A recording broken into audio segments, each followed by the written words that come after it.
మీకు గుర్తుందో లేదో ఈ సన్నివేశం బైబిల్లో? నిర్గమకాండం 33వ అధ్యాయం 15-16 వచనాలు ఈ సన్నివేశం కనపడుతుంది.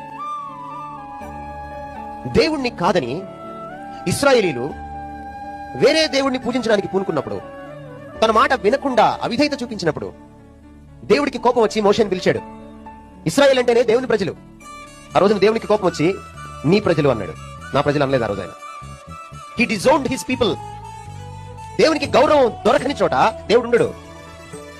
ఊరికే మీరు ఆరాధన చేసి భజన చేసి మ్యూజిక్ కొట్టే దేవుడు రాడు. I want to tell you this. ఏ సంఘంలో దేవునికి ఘనత దొరుకుతుందో, ఎవరి జీవితాల్లో దేవునికి పెద్దపీట వేస్తారో వాళ్ళు ఒక చోట చేరితే, మీరు చెట్టు కింద చేరినా మీ దగ్గర దేవుడు ఉంటాడు. You know that? మీరు ఒక ఫంక్షన్కి వెళ్తారు, మీరు దేవుడు కాదు, మీరు ఆ ఫంక్షన్ లో మిమ్మల్ని ఎవరు పట్టించుకోలేదు. ఒక బర్త్డే పార్టీకి వెళ్తారు, మీ స్నేహితురాలే, మీ స్నేహితుడే, కానీ మిమ్మల్ని పట్టించుకోలేదు. ఉంటారు అక్కడ మీరు? ఉంటారా మీరు? No, because you have self dignity. మీకంటే ఆత్మగౌరవం లేదా ఈ దేవుడికి? ఆయనకి మీ జీవితంలో గౌరవం దొరకనప్పుడు మీరు ఎన్ని ప్రోగ్రాంలు పెట్టుకుంటే ఆయన ఎందుకు వస్తాడు? మీరు ఎంత భజన చేస్తే ఆయన ఎందుకు వస్తాడు? ఆయనకి మ్యూజిక్ తెలియక? రేపు పరలోకంకి వెళ్ళి చూడండి ఎలా ఉంటుంది అక్కడ మ్యూజిక్. ఇళయరాజా ఉన్నాడు అక్కడ, ఏఆర్ రెహమాన్ ఉన్నాడు అక్కడ. వాళ్ళు పనికిరారు.